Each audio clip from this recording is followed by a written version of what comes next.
The salvage cruiser Velra Dawn had been drifting through Sector 9 for 6 days without finding anything worth picking up. Old broken satellites, burned-out engine cores, the usual dead junk that floated around this part of space like dust on water. Commander Lyra stood at the front of the bridge, her 4 pale eyes scanning the long stretch of darkness ahead. She was tired. Her crew was tired. And the High Council had given them only 3 more days before they had to return empty-handed.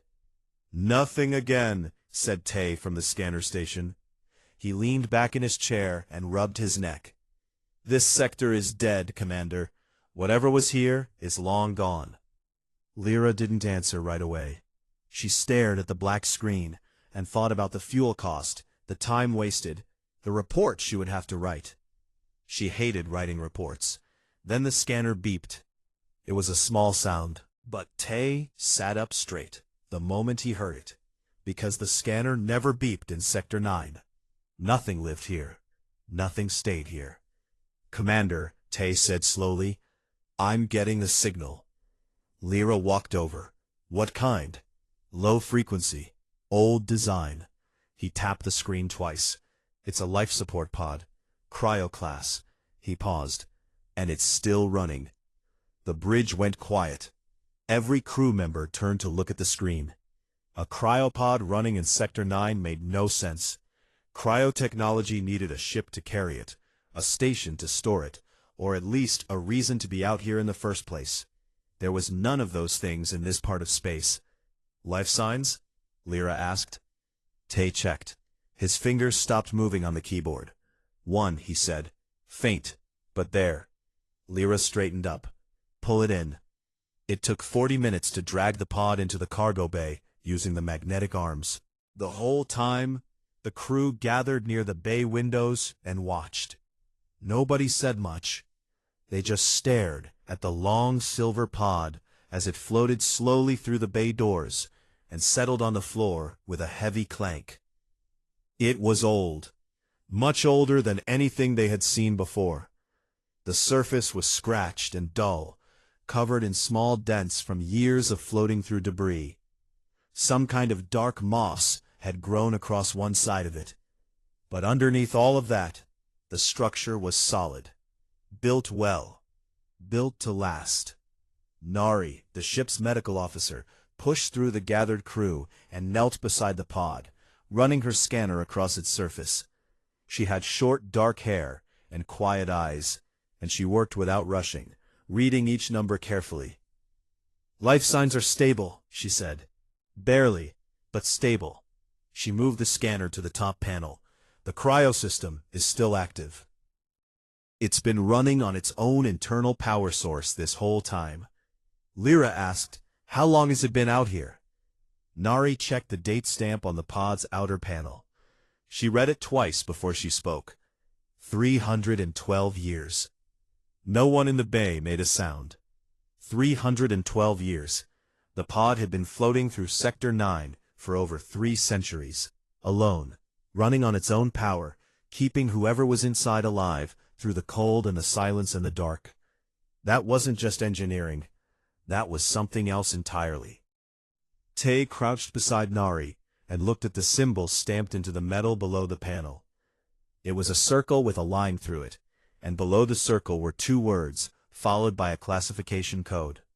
He read it out loud. Sol Defense Corps, Experimental Division. He looked at the code below.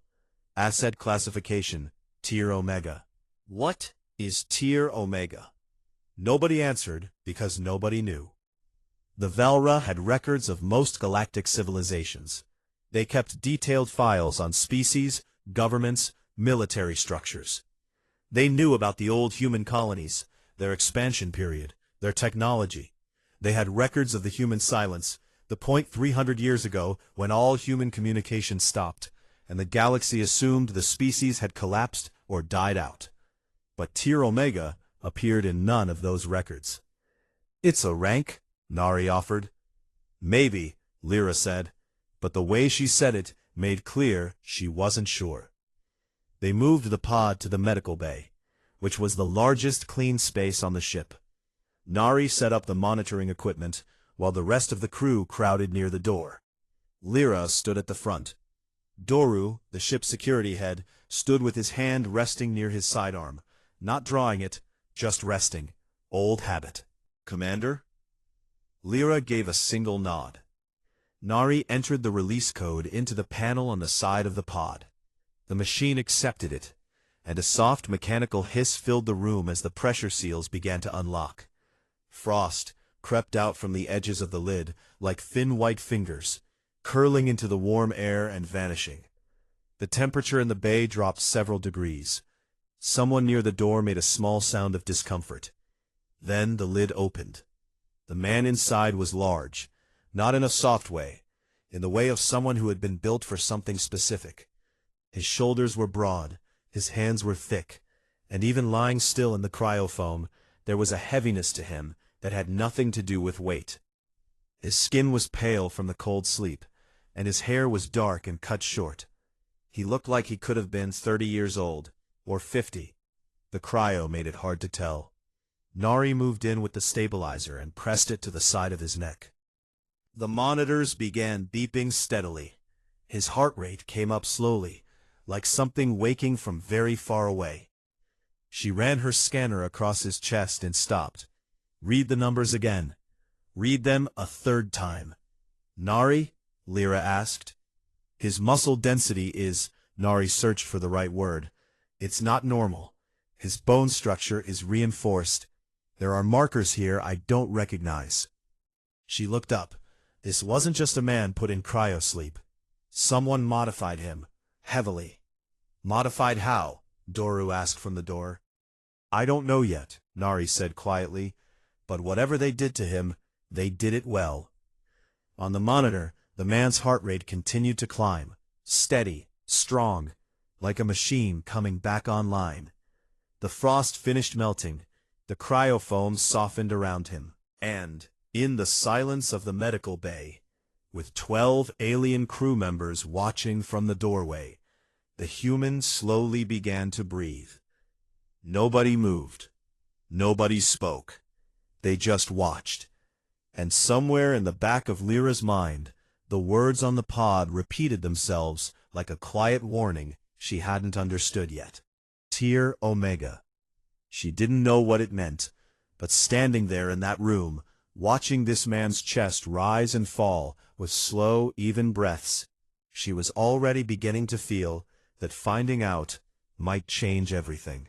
He didn't wake up slowly, the way most people do after cryosleep. There was no confusion, no blinking at the lights, no reaching out for something that wasn't there. One moment his eyes were closed, and the next moment they were open, and they were calm. Not the calm of someone who didn't understand what was happening.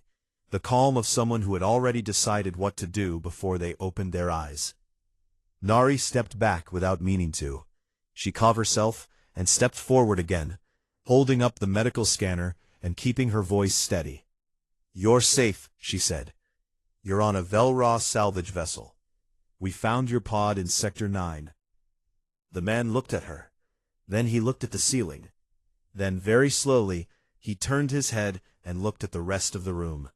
The monitors, the doorway, the crew watching from outside, the walls, the lights. He took it all in. Not quickly, like someone panicking. Carefully, like someone counting. "How long?" he said. His voice was rough and dry. Not a question exactly, more like a number he needed before he could start thinking. Nari glanced at Lyra. Lyra gave a small nod. 312 years, Nari said. For a moment, nothing changed in his face. Then something moved behind his eyes, something quiet and heavy, and he closed them for 2 seconds. When he opened them again, it was gone, put away. Like he had taken the information, felt it, and then folded it up and placed it somewhere inside himself, where it wouldn't get in the way. "All right," he said. That was all. He sat up without help. No swaying, no trembling. He sat up the way a person sits up after a night of good sleep, and he put his feet on the floor and looked at his hands for a moment, before looking at Lyra. "Who's in command?" he asked. "I am," Lyra said. "Commander Lyra, this is my ship." "Kang," he said. "Not my name is Kang. Just Kang." Like a report. Nari's scanner was going loud with alerts. She silenced them one by one but kept glancing at the screen. His bone density was reading nearly twice the baseline for a human male. His muscle response was active and sharp, nothing like someone who had been lying still for 3 centuries. His reflexes, even sitting quietly on the edge of the cryopod, were registering in ranges she had never seen on any living creature. She tapped Lyra on the arm and showed her the screen, quietly. Lyra read it and kept her face still. They gave Kang water and something close enough to food. He ate without complaint and without slowing down, like a machine refueling. He asked questions while he ate. Short, specific questions that had nothing to do with comfort or confusion. What sector were they in? What year it was by galactic standard? How many crew on the ship? What the ship's weapons load looked like? Whether they had received any signals in the last 72 hours. Tay, standing near the door, leaned toward Doru and whispered, "Why is he asking about weapons?" Doru said nothing, but his hand drifted back toward his sidearm. Lyra answered each question honestly. She wasn't sure why she chose honesty so quickly. It was just the feeling that this man would notice if she didn't, and that being caught lying would go badly. Kang listened to each answer and nodded. He didn't write anything down. He didn't ask for it to be repeated. He just heard it once and kept it. When the questions stopped, Lyra tried to begin her own. "We found your pod. The classification on it says Tier Omega. Can you tell me what that means?" Kang looked at her for a moment. "Not yet," he said. "Why not?" she asked. "Because I don't know who you are yet," he said simply. Just honesty. Lyra accepted that. Nari ran the full medical scan an hour later, with Kang sitting on the examination table without complaint. He rolled up his sleeve when asked, turned his head when directed, breathed in and out on command. He was cooperative in the way that a very experienced person is cooperative, not because they had to be, but because they had decided to be, and they could decide otherwise at any moment. The results came back, and Nari sat with them for a long time before she spoke. His nervous system had been enhanced, not replaced, enhanced. The pathways were faster than natural, the signals stronger. His reaction time in resting state was already faster than most trained soldiers at full alertness. His pain tolerance was modified, not removed, just significantly raised. His cardiovascular system could sustain levels of exertion that would destroy a normal human body in minutes. And then there was the other thing. The thing that made her sit still for a moment before writing it down. His brain had not fully gone under during cryosleep. Normal cryosleep pushed brain activity to nearly zero, just enough to maintain basic function and nothing more. Kang's scans showed that a part of his brain had stayed active the entire time. A small part, the part responsible for threat assessment and spatial awareness. The part that in soldiers was called the combat center. For 312 years, while his body was frozen and his memories were still, that part of his brain had stayed awake, running, watching, waiting. He had spent 3 centuries in the cold dark, dreaming of nothing except danger. Nari walked back into the room where Kang sat alone, looking out the small window at the stars. She sat across from him and looked at him for a moment before she spoke. "Can I ask you something personal?" He looked at her. "Were you aware of anything during the cryosleep?" He was quiet for a few seconds. Outside, the stars moved slowly past the window. "No," he said, "but I felt like I was watching." Nari nodded slowly. She looked down at her notes. "That makes sense," she said quietly, more to herself than to him. Kang turned back to the window. His hands rested on his knees, calm, still. But his eyes never stopped moving across the dark. That night, ship time, Lyra sat in her chair on the bridge and pulled up every file the Velra intelligence network had on human military history. She read for 2 hours. The records were full of gaps. Humanity's expansion era was documented. Their colonies, their trade routes, their early conflicts with 2 other species. But the last 50 years before the silence, the records thinned out. Information became scarce. And in the final years before all human signals stopped, the records became almost nothing. Whatever had happened to humanity at the end, they had kept it quiet. She closed the files and sat in the dark. In the medical bay down the corridor, Kang was still awake. She knew because the lights in that section were still on, and because Tay had checked and reported back with a slightly uncomfortable look on his face. "He's just sitting there," Tay had said, "looking at the wall, not doing anything, just sitting." Lyra had nodded and sent Tay to bed. Now she sat alone on the bridge and thought about the pod, about the 300 years, about the words stamped on the metal. Tier Omega. And she thought about the way Kang had looked at the room when he first opened his eyes. Not frightened, not lost, just counting. Just making sure he understood exactly where he was and exactly what was around him before he said a single word. That wasn't how a survivor woke up. That was how a weapon came back online.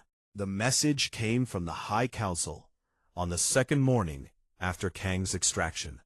It was short and direct, the way council messages always were, and it left no room for discussion. A human life form has been recovered from Sector 9.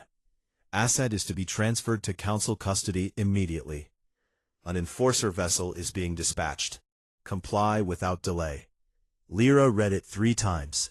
Then she walked to the medical bay, where Kang was doing slow, deliberate movements in the open floor space.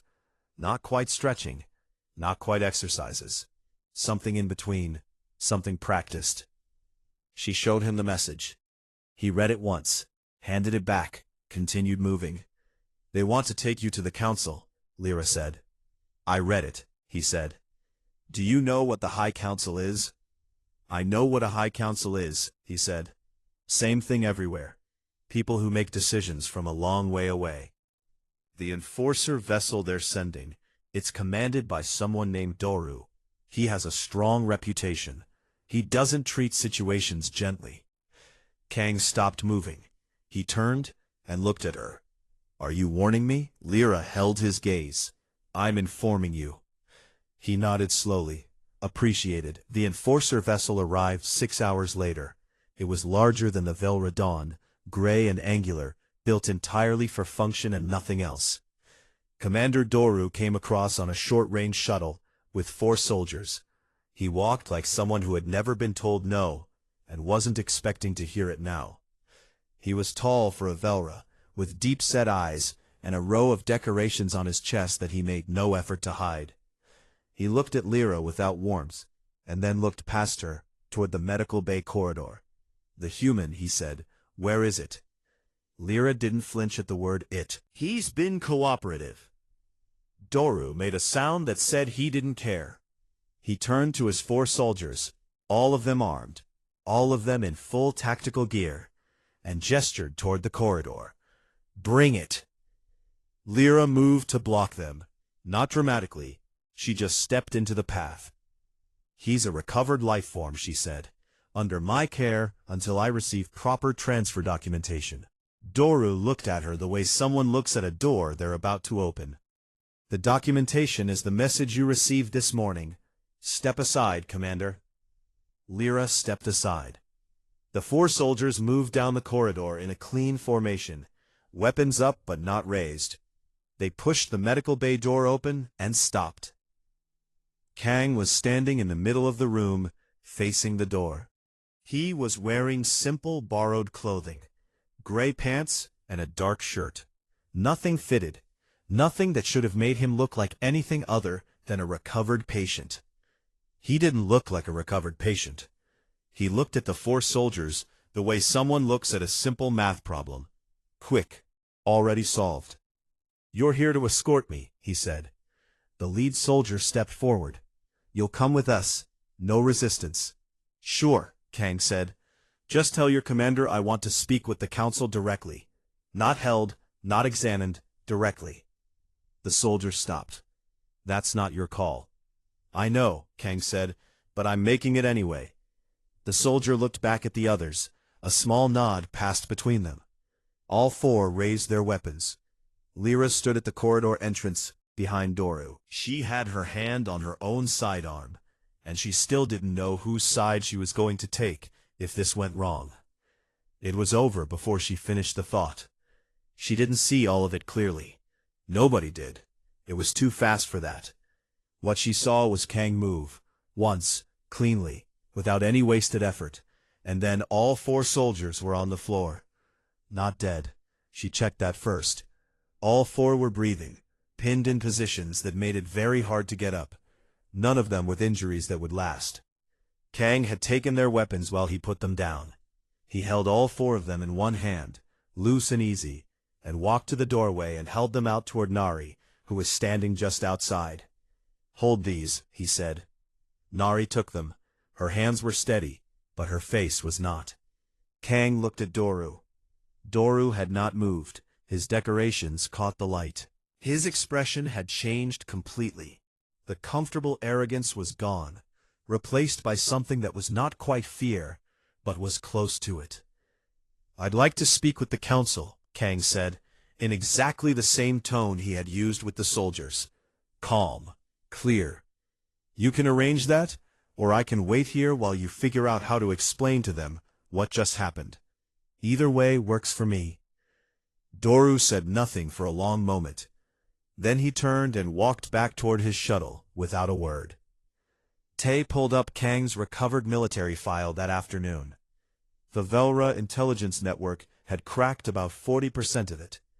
The encryption on the rest was still holding after 3 centuries, which was a fact that Tay found deeply uncomfortable. He read through what was available and then called Lyra to the scanner station quietly. She read it over his shoulder, slowly. Sol Defense Corps, Experimental Division, Project Titan, Subject Designated, Asset K7, Enhancements Stage 4 complete. Combat Biology Restructuring complete. Reflex Augmentation complete. Pain Threshold Modification complete. Neural Combat State Anchoring complete. Classification elevated. Tier Omega. Reason: subject performance exceeds all projected parameters. Subject is no longer classifiable under standard military ranking. Do not engage without authorization from Division Command. Tay pointed at the last line. "Do not engage without authorization," he said quietly. Lyra straightened up. She looked down the corridor, toward the medical bay, where Kang was sitting again, quiet, still, watching the stars through the window. "They built him," she said, not as a question. "They built something," Tay said. "And then, they classified him so high that their own soldiers needed permission to go near him." Lyra was quiet for a moment. "He took down 4 armed soldiers, in a closed room," she said. "In about 11 seconds, after 300 years in cryosleep." "Yes," Tay said. "Without any visible effort." "Yes." "And the file says that was below their projected parameters." Tay didn't answer that. He just looked at the screen. Lyra walked back to the bridge and stood at the window for a long time, looking out at the dark. Sector 9 was quiet around them. The Enforcer vessel was still docked, Doru presumably inside it, composing a very difficult report. She thought about what Kang had said when she warned him about Doru. "Are you warning me?" She had said she was informing him. But now she understood that the warning, if there had been one, should have gone the other way entirely. She should have warned Doru. She should have warned the soldiers. She should have warned anyone who thought that sending 4 armed men into a room with Kang was any kind of threat at all. She had found a man in a cryopod, floating in dead space. She was only now beginning to understand what she had actually found. The High Council Station hung in the center of Velra space, like a small moon made of glass and metal. It was the oldest structure still in use by any of the 5 elder species, built over 400 years ago, expanded over time until it became something that barely looked like anything built by hands. It was massive and cold and completely still, the way things are when they have held power for a very long time. Kang looked at it through the front window of the ship as they approached. He said nothing. His face showed nothing. But his eyes moved slowly across the structure the way they always moved across everything, measuring, counting, filing. Nari stood beside him. She had signed her transfer request without much thought, and Tay had signed his 30 seconds later. When Lyra asked them why, neither of them gave a clear answer. Nari said something about unfinished medical evaluation. Tay said something about sensor calibration data. They both knew those weren't the real reasons. The real reason was simpler. Kang was the most important thing that had happened in 300 years, and they wanted to see what came next. The council chamber was designed to be uncomfortable for anyone standing at the bottom of it. The 5 elder representatives sat on raised platforms arranged in a half-circle, looking down at the center floor from a height that made everyone below them feel small. The walls were dark. The light came from above. It was a room built to remind you of your position. Kang walked in and stood at the center, and looked up at the 5 of them without any visible reaction to the height, the dark, the silence, or the weight of 5 ancient civilizations staring down at him. Elder Gon, the oldest of the 5, spoke first. His voice was deep and slow, the way very old things move. "You are the human." "Yes," Kang said. "You were found in Sector 9. In cryosleep. For over 3 centuries. Yes. We would like to understand." "I'll explain," Kang said. Not rudely, not loudly. He just moved the conversation forward because he had decided it was time. "But first I have something to tell you, and I'd like you to listen to all of it before anyone says anything." The 5 elders looked at each other. Gon settled back in his chair and gestured for Kang to continue. Kang clasped his hands behind his back. He looked up at them calmly. "Humanity didn't disappear because we collapsed," he said. "We didn't run out of resources, or lose a war between ourselves, or make some mistake that ended us. We went silent because we chose to. Because we had to." Silence in the chamber. 30 years before my pod was launched," Kang continued, "something came through the edge of known space. Not a species with ships and trade routes. Not something that could be talked to or negotiated with. Something that moved through systems and left them empty. No ruins, no wreckage, just empty space where there had been planets and stations and life." He paused and let that sit. "Humanity found out about it first. We were the furthest out. We sent warnings to every council member species. We sent data. We sent exact coordinates and movement projections. We asked for combined military response." His voice stayed completely flat. "We received acknowledgement of the messages, and nothing else." Above him, Elder Gon had become very still. "So we went alone," Kang said. "Humanity pulled everything back. Closed communications, consolidated every resource, every ship, every soldier. We built things we had never built before. We modified things we had never modified before."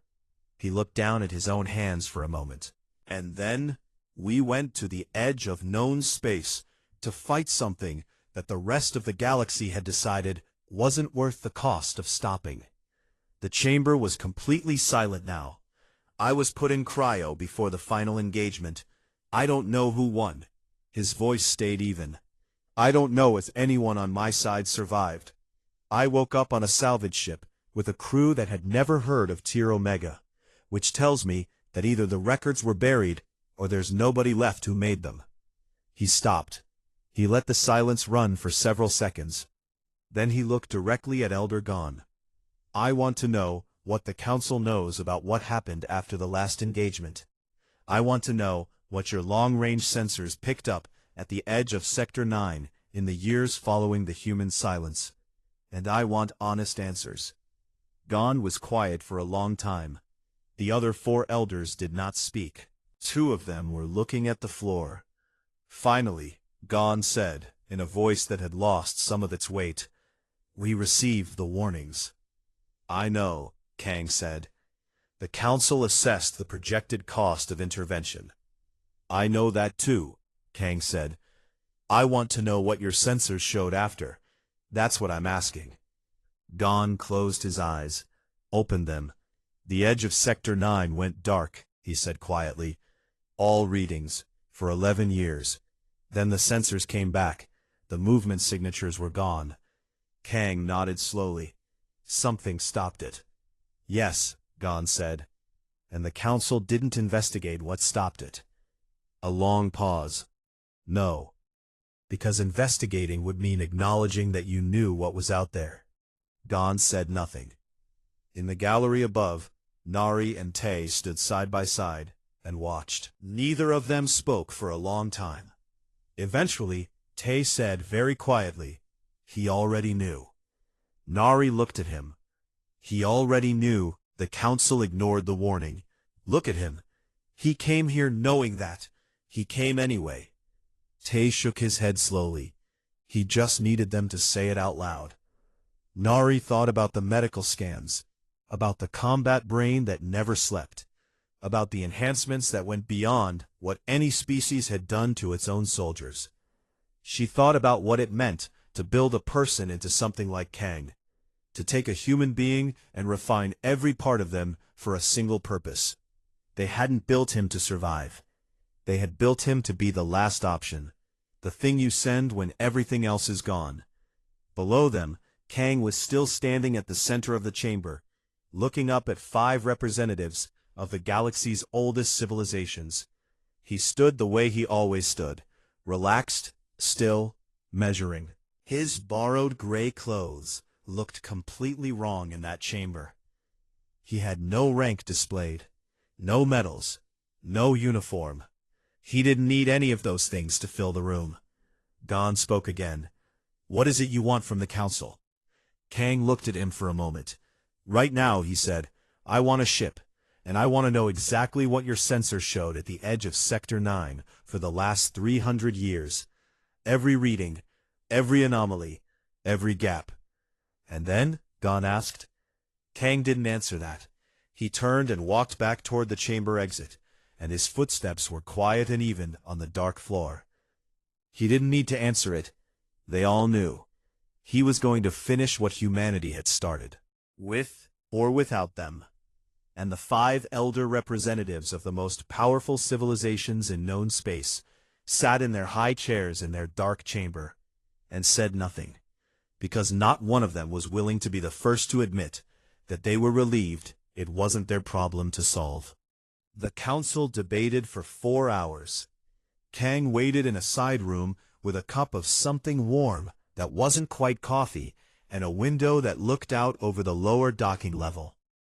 He sat still the entire time. He drank the drink slowly. He watched the ships below move in and out of their bays with the same quiet attention he gave to everything. Nari came in halfway through the wait and sat across from him. "They're arguing," she said. "I know," he said. "Doru wants you contained. He filed a formal request." She watched his face for a reaction. "He's saying you're an uncontrolled asset with no verified chain of command." Kang looked at her. "He's not wrong," he said simply. Nari was quiet for a moment. "Lyra is arguing for you." Something shifted very slightly in his expression.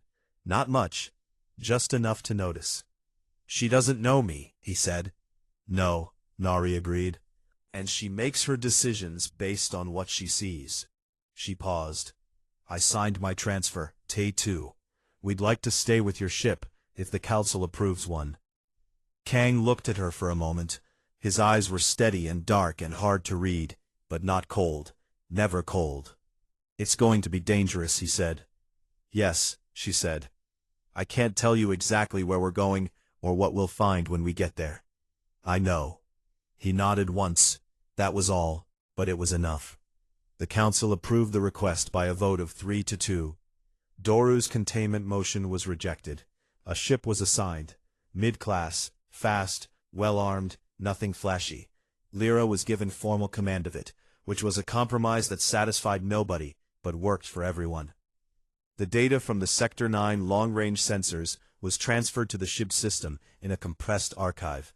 30 years of readings, covering the space beyond the edge of the known galactic map. Anomalies, dark zones, signal fragments that hadn't been properly analyzed because the council had never assigned anyone to look at them. Tay spent 3 hours going through the archive and came to the bridge looking like he hadn't slept. "There's a pattern," he said.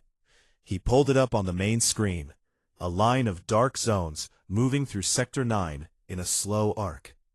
"It's not random, it's a path. Something moved along this line, stopped here." He pointed at a cluster of dead readings near the outer edge. "For about 6 years, then the readings changed." "Changed how?" Lyra asked. "The signature fragmented," Tay said. "Like something that was one thing became several smaller things, or like something was broken apart." Lyra stared at the screen. "Broken apart by what?" "That's the part I can't figure out," Tay said. "Because whatever broke it, there's no signature for. It's just," he pointed at a gap in the data, "like something hit it, and then stopped existing." Kang was standing at the back of the bridge. He had been quiet since they boarded. He walked forward now and looked at the screen for a long time without speaking. His eyes moved across the data slowly. "How recent is the most recent anomaly reading?" he asked. Tay checked. 41 days ago." The bridge went quiet. "It's back," Lyra said. "Something is back," Kang said. "Could be the same thing. Could be one of the fragments that survived." He looked at the pattern on the screen. "Either way, it's moving again." "Moving toward what?" Nari asked from the doorway. Kang traced the arc on the screen with one finger, following the line forward from where the most recent reading sat, projecting the path. His finger stopped at a cluster of 3 inhabited systems. Nobody spoke for a moment. "How long?" Lyra asked. "At the rate it's been moving, between 8 and 14 months, depending on whether it accelerates."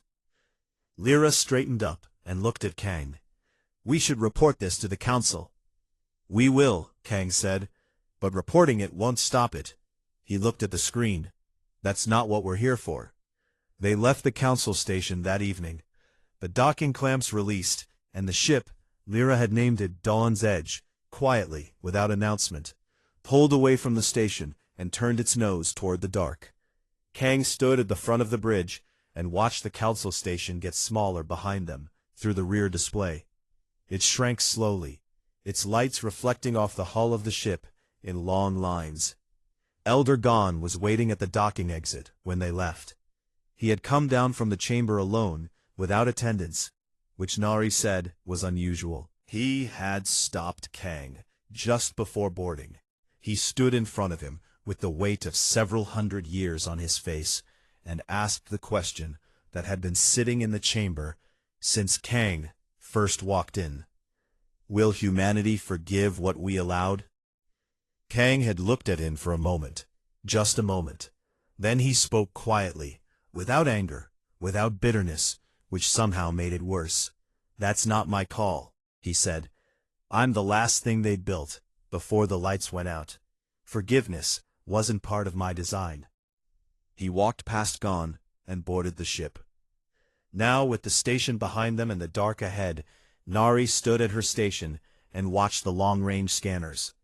They were picking up normal background readings, the usual noise of deep space, the faint signatures of distant systems, the ordinary nothing of Sector 9. And then, at the very edge of the scanner's range, something that wasn't ordinary at all. Easy to miss. The kind of reading that the council's analysts had probably flagged and shelved a dozen times without following up. But on a ship with Tay at the scanners, and Nari reading the output, and Kang standing 3 feet away watching the screen, nothing got shelved. "There," Tay said. He put it on the main display. A slow pulse of dark energy, rhythmic and deep, like the breathing of something very large. It was at the furthest edge of what their sensors could reach. It wasn't moving fast, but it was moving. The bridge was quiet. Lyra gripped the rail in front of her and stared at the pulse on the screen. "Is that it?" "Could be," Tay said. Kang had already moved to the pilot's seat. He sat down and looked at the controls with the same calm he brought to everything. His hands rested over the panel. Not rushed, not tense. Ready. She thought about everything the scans had told her. The reinforced bones, the accelerated nerves, the combat mind that had stayed awake for 300 years in the cold. She thought about what it meant to build a human being into something like Kang, what it had cost, what it had required. She thought about the fact that whoever built him had known, from the beginning, that he might have to do this alone. "Kang," she said. He looked back at her. "Were you afraid before they put you under?" He held her gaze for a moment. The ship hummed around them. The stars outside were very still. "Yes," he said. That surprised her. She hadn't expected him to admit it. "What did you do with it?" she asked. His hands settled. "Same thing I'm doing with it now," he said. He pushed the ship forward into the dark. And on the scanner behind him, quiet and patient and ancient, the pulse continued its slow rhythm, steady as a heartbeat, cold as deep space, completely unaware that the thing humanity had built to stop it had just woken up. It had been waiting 300 years for this.